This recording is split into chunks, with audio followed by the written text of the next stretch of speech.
Time for another edition of Presbyter Chat, where your questions are answered through the prism of pre-Nicene Christianity. Now your host, Presbyter Darren Kalama. Thanks for joining us.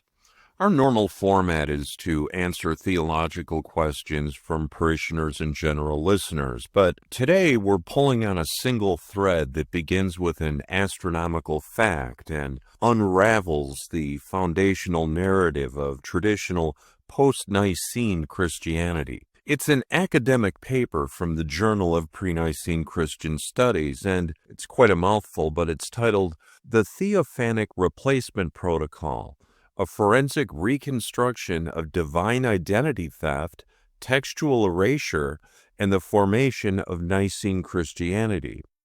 And part of its focus is on perhaps the most widely ignored celestial event that transpired during the time of Jesus on earth.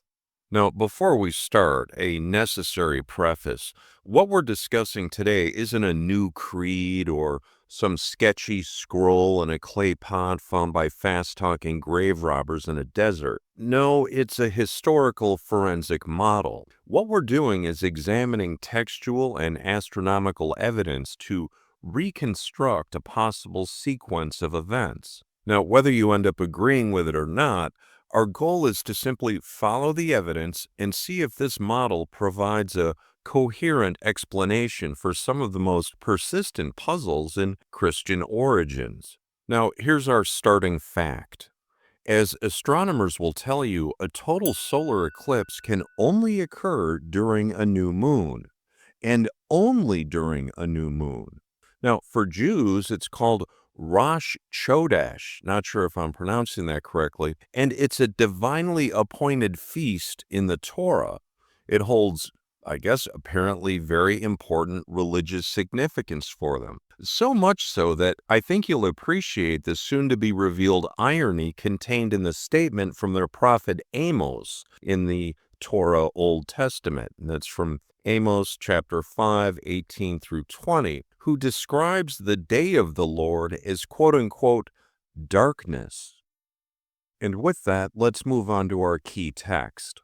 The Evangelion, also called the Gospel of the Lord, the revelation received by the Apostle Paul on the road to Damascus, opens with this first sentence, quote, "In the 15th year of Tiberius Caesar, Pontius Pilate being governor of Judea, Jesus descended into Capernaum, a city in Galilee," unquote. And the corresponding date of Tiberius's 15th year is 29 AD. And on November 24th of that same year, a total solar eclipse was 100% visible over that very city named Capernaum.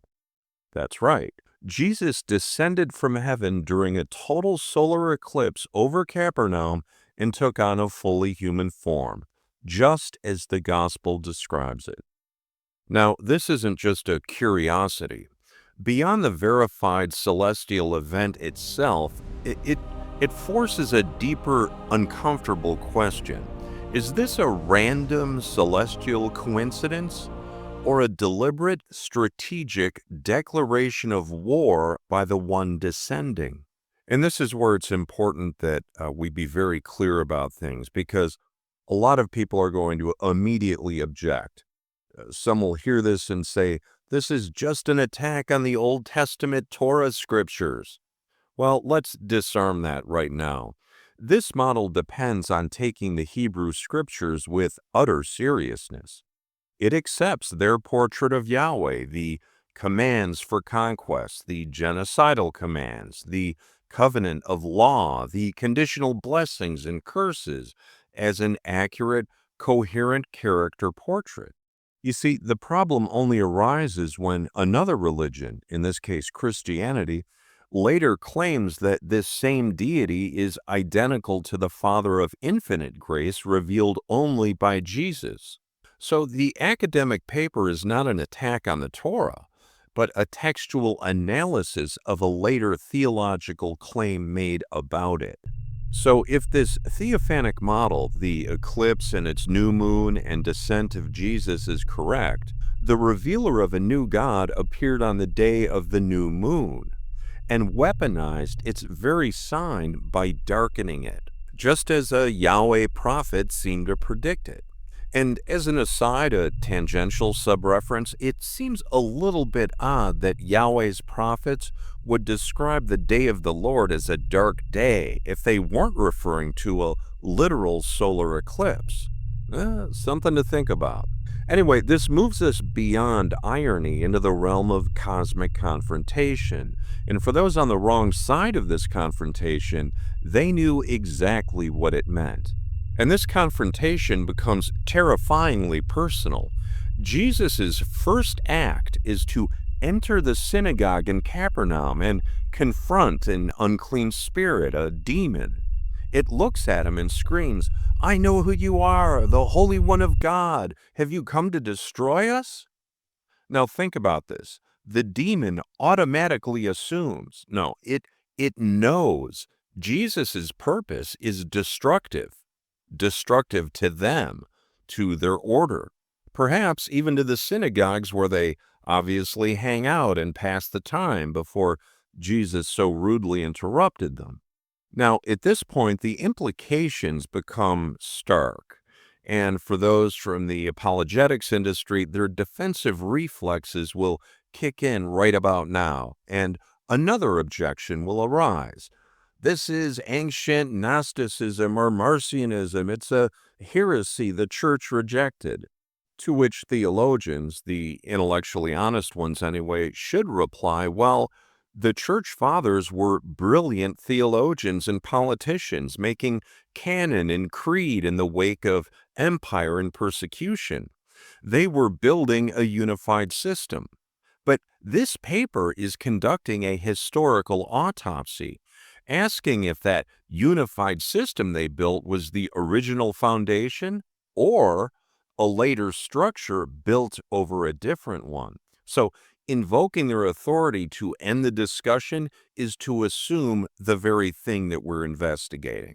So let's just hit the mute button on the wild-eyed peanut gallery and quietly and thoughtfully follow the evidence wherever it leads. Now, in this case, we have a foundational event that declares a new beginning by quite literally eclipsing the old. We have a spiritual entity from the old order instantly recognizing an alien, destructive authority, and it is very, very afraid.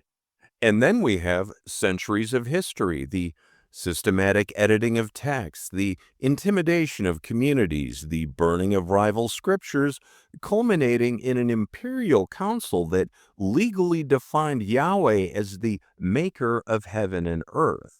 So let's add all this up. When we try to fit an identity to the force that would orchestrate such a campaign to overwrite the original revelation, only one identity fits all the evidence. It's the identity implied by the demon's cry and vindicated by the centuries-long historical campaign.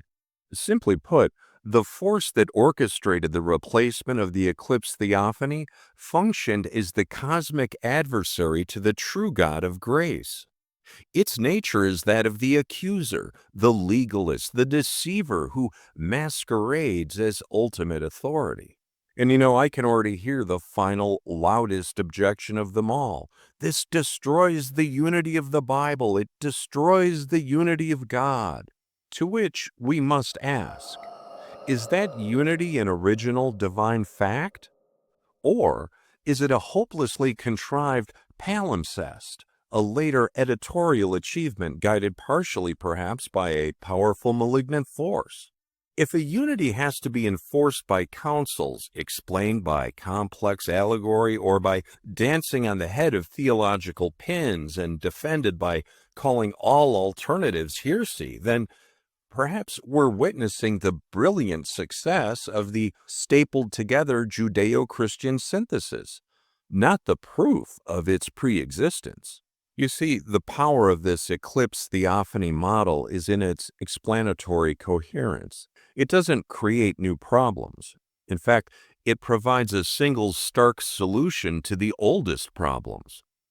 The character clash between the testaments, the quote-unquote silent years of Jesus where he sleeps on mom's couch until he turns 30, the violent political history of canon formation. It ties them all together into one narrative.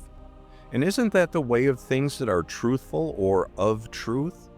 Are we not reminded of the verse that God is not the author of confusion? So what does this mean for us? Well, it means the crucifixion was not the adversary's defeat. In fact, it's actually his tactical sacrifice. Think of it as a chess move. His real victory was in the study in the council chamber where the revealer's message, the gospel of the Lord, was captured, edited, annotated, replaced, and synthesized. This is why the Eclipse Theophany is not a detail. It's the original foundational stone that was buried. And our choice is this: do we build our faith on the later synthetic house constructed over it, a horse stall in Bethlehem, or do we dig down, find that original foundation, and build anew? You see, to be a Christian in the restored sense is to be a follower of the Evangelion alone, the first and only gospel preached by Paul the Apostle. And he defended it with the words, "But I certify you, brethren, that the gospel which is preached by me is not after man. For I neither received it of man, but by the revelation of Jesus Christ." And that de facto makes you a citizen of a kingdom not of this world order. It makes you a child of a Father who was, until the eclipse over Capernaum, entirely unknown. And it's important to be crystal clear about this. This discipleship doesn't reform the old house.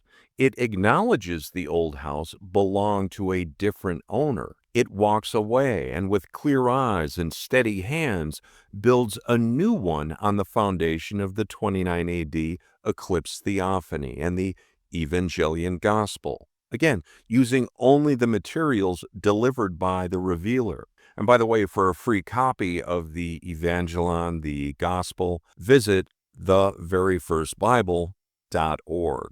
The eclipse was the puncture in the fabric of the old world. The light that came through was the light of a newly revealed sun. Our calling is to live by that light and that light alone. And you may find it of interest that the Marcionite Church still celebrates the November 24th descent every year.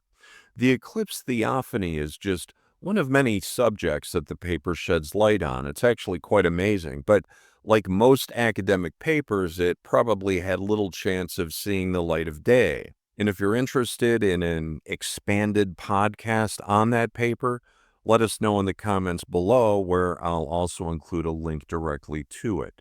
Thanks again for joining us, and by the way, we don't sell anything, but if you derive some benefit from the program, please share it with others. May our Father's Holy Spirit find and guide you in these confusing times and lift the veil from your hearts and minds. I'm Darren Kalam, and we'll see you next time on Presbyter Chat.